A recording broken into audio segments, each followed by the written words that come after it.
Hey there, true believers. Welcome back to another video. Today we're going to be talking about a big possible spoiler for Spider-Man No Way Home. So this is a disclaimer. If you don't want to know any big spoilers, then tune out right now because I think I have come up with a very possible scenario that could play out in Spider-Man No Way Home. Alright, so I had an epiphany last night. If any of you guys remember around the time that Spider-Man No Way Home started filming, Jacob, what's his name? I don't remember. The guy who plays Ned Leeds in Spider-Man Homecoming, Far From Home, and No Way Home. He's also in the Avengers movies. Anyway, this is something that I found out around the time Spider-Man No Way Home came out. One of the alter egos for Hobgoblin is, in fact, Ned Leeds. I'm not quite sure if he's the first Hobgoblin, but he is definitely one of the Hobgoblins, right? So why is this important? Well, we don't know who the sixth member of the Sinister Six is. Technically, we don't know the fourth and fifth because Sandman is up in the air. And same with the Lizard. You can argue that they're in the movie all you want, but out of the trailer, they're the only ones that aren't confirmed. I still believe Mysterio is in the movie. I'm not quite positive. I'm not quite confident in this idea that I've come up with, but I think it's very possible, and I would love to see it. Now, when you go, personally, I'm not a huge fan of Tom Holland's Spider-Man. That's not because I don't think that he is a good Spider-Man. I think he is a good Spider-Man. I think he can play a really good Spider-Man. I'm just not a fan of the writing. Now, what is the biggest problem that people say, the biggest problem people have with Tom Holland's Spider-Man is, of course, the consequences. Now, I agree with such things, and it looks to be that this movie is going to have some extreme consequences for Peter. Right? Now, what if the spell that Doctor Strange casts, or however you want to say it, the spell that he has to wipe everybody's mind of the knowledge that Peter Parker is Spider-Man, right? Let's say, hypothetically speaking, that in the movie it works for Zendaya's character, MJ, and it works for Marissa Tomei's character, of course, Aunt May, right? But it doesn't work for Ned. It only kind of works for Ned. So Ned is in the movie. Now keep in mind, this movie takes place over the course of half a year.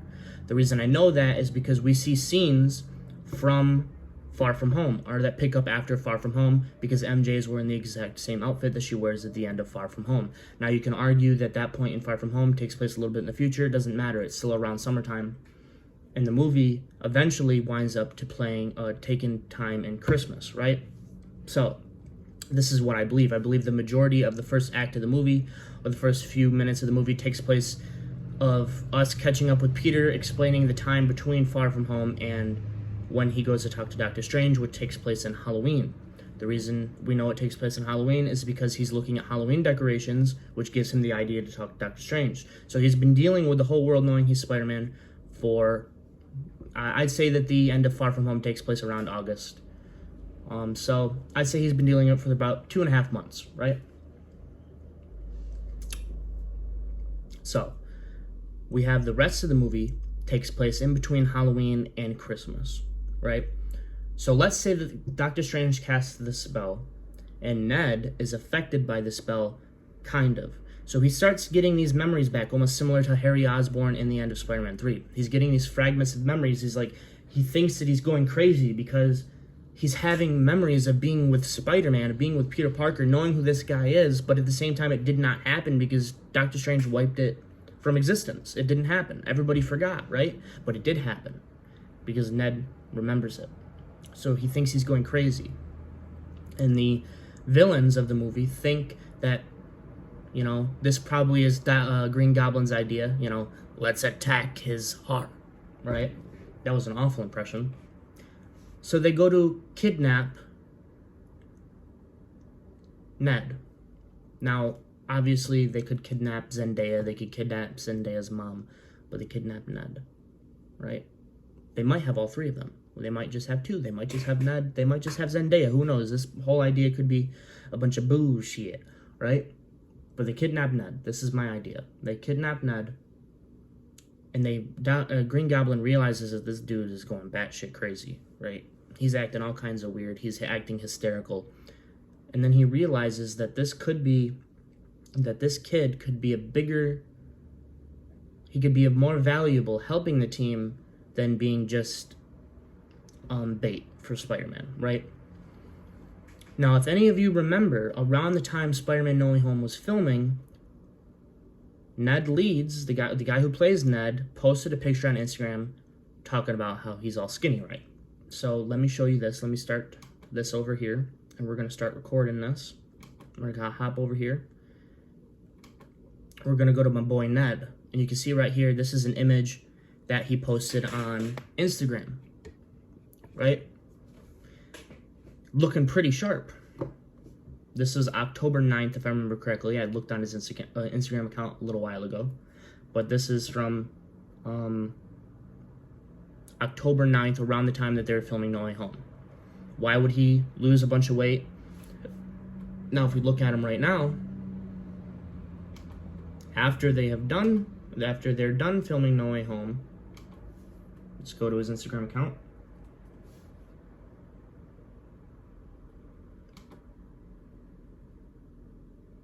Battleon is his last name. And we go to him right here. Now this one says it's a throwback, so let's go to this one. This one doesn't say it's a throwback, so reason to believe that this is right now. You can see that he's put on some of that weight again. Why?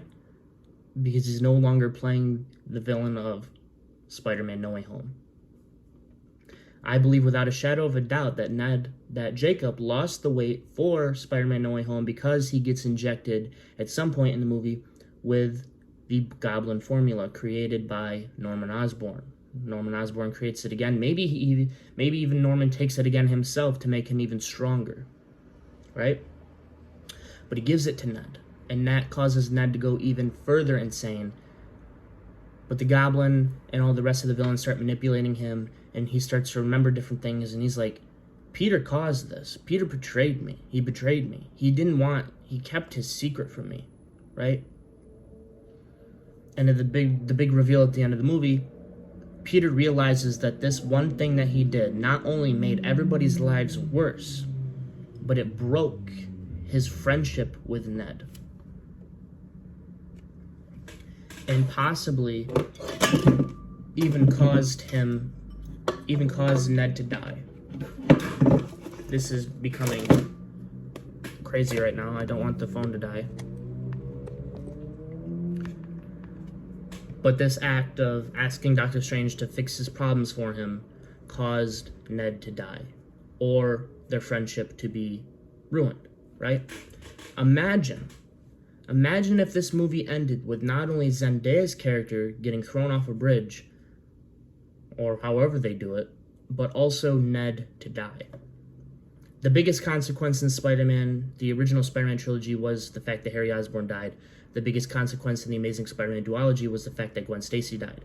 Imagine if both of those things happened to Tom Holland's Spider-Man. His best friend died and the love of his life died.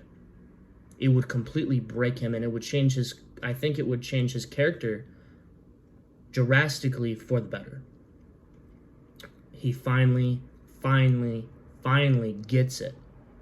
You know, this is not no game. These are not things that people can just know. This is going to affect his life seriously.